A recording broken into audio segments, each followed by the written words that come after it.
Când te gândești să-ți schimbi telefonul mobil, probabil te uiți la cameră, la design, la ecran, poate și la capacitatea bateriei, dar rar te întrebi oare ce procesor are. Și totuși, procesorul e inima telefonului tău. E piesa care face totul să se miște, de la cum se deschide o aplicație până la cum procesează pozele, cum se aude muzica sau cât de repede se încarcă o pagină de internet. Fără un procesor bun, tot restul e doar ambalaj frumos. Dar nu e vorba doar de viteză. Procesoarele moderne sunt inteligente. Știu să economisească energie, să gestioneze temperatura, să decidă ce sarcini sunt importante și ce pot aștepta.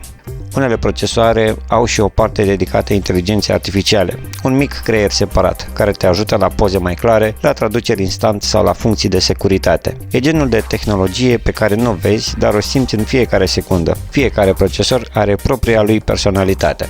Spre exemplu, Apple e maestrul echilibrului și al detaliilor, Snapdragon e regele performanței brute, MediaTek e campionul eficienței, Exynos e tot mai rafinat, iar Tensor e procesorul care învață. Dar toate au un scop comun, să facă telefonul tău mai rapid, mai inteligent și mai personal. Degeaba ai o cameră foto cu mulți megapixeli dacă procesorul nu e capabil să proceseze imaginea corect. Poți avea un senzor bun, dar dacă procesorul nu știe să combine informațiile, pozele ies lente, pixelate sau nu întotdeauna cu acele culori corecte. La fel și cu display-ul. Un ecran superb cu o rată mare de refresh și culori spectaculoase nu înseamnă nimic dacă procesorul nu poate trimite suficient de repede imaginile către el. Totul se leagă. E ca și cum ai pune un motor de Dacia într-o caroserie de Lamborghini. Arată bine, dar nu se mișcă. Sau invers, un motor de Lamborghini într-o Dacia, ai putere, dar mașina nu știe ce să facă cu ea. La fel e și la telefoane. Echilibrul dintr-un procesor, cameră și display face toată diferența. Și nu e doar despre viteză.